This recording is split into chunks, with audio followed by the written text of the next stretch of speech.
accusé octante ou huitante. Le tribunal de l'orthographe requiert votre présence.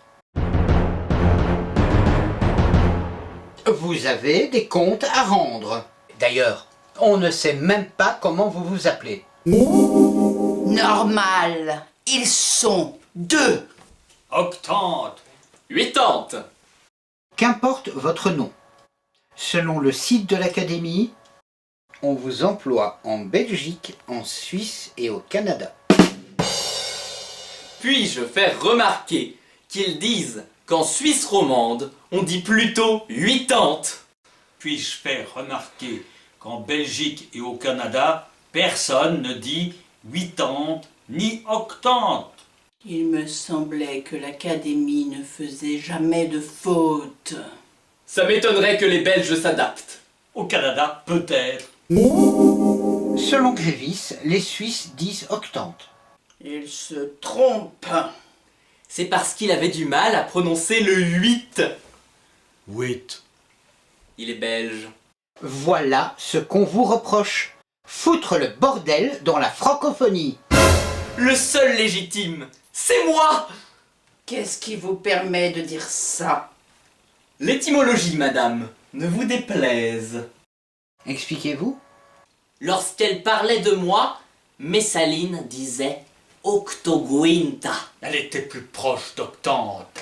L'étymologie, monsieur, ne vous déplaise. Il est fréquent que le son O latin devienne 8 en français. Prenez Noctem. Le M disparaît au 1er siècle avant notre ère. J'ai remarqué que quand elle hante mes rêves, Messaline dit nocté.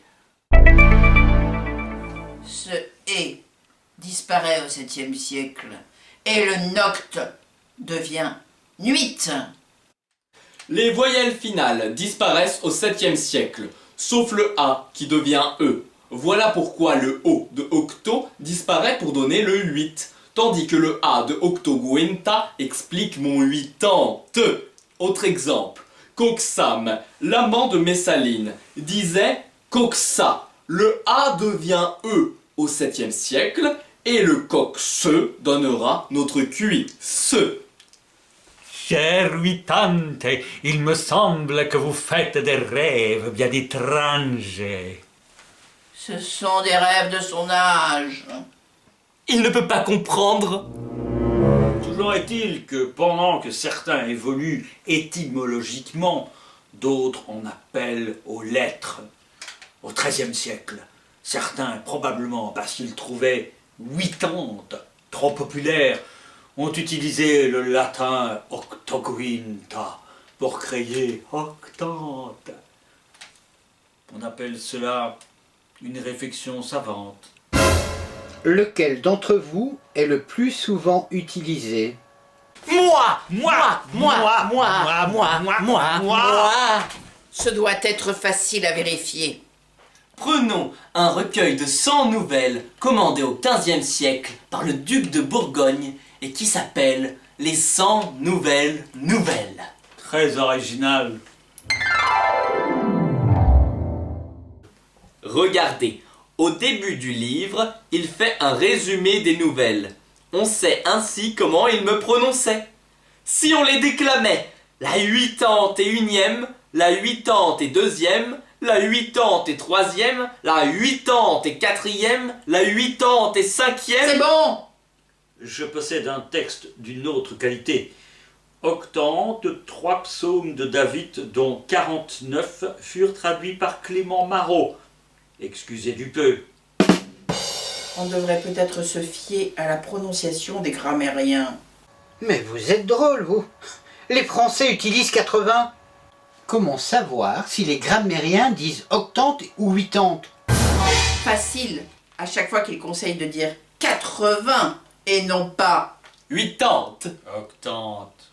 Vous allez vous départager en voyant comment les grammairiens disent qu'il ne faut pas vous utiliser. Il y a un problème? c'est parti. 1539.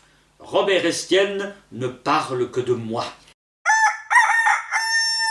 1550, Maigret dans une grammaire, Drôle de titre pour une grammaire. préfère 180 à 180. Vous n'auriez pas envie de lire toute la page à haute voix? Non, 80 me suffit. N'empêche, quelle graphie.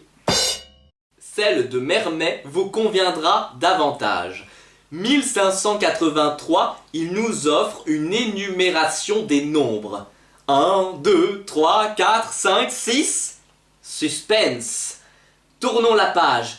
Et qui est-ce qui se trouve entre 70 et 90? C'est 80. Je préfère le XVIIe siècle. Molière, Racine, La Fontaine. Et Houdin, qui déclare en 1632 80 au lieu de 80.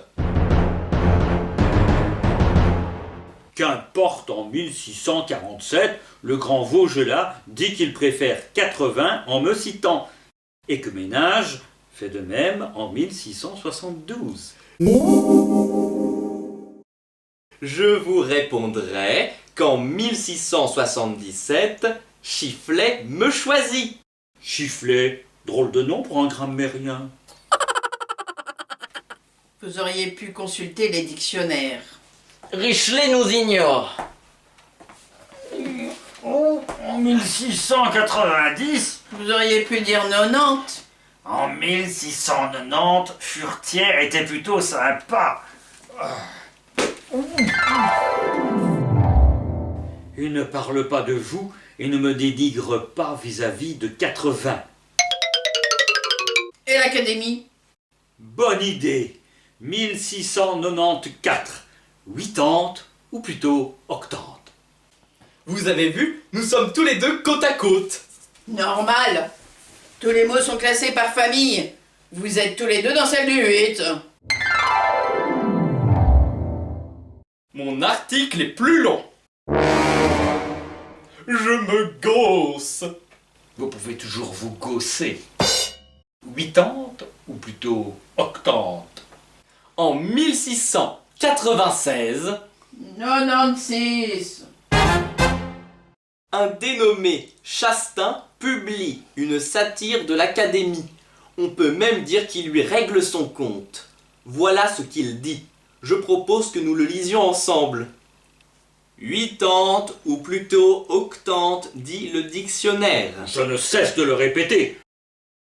Je crois que c'est tout au contraire et qu'il vaudrait mieux dire 80 qu'80.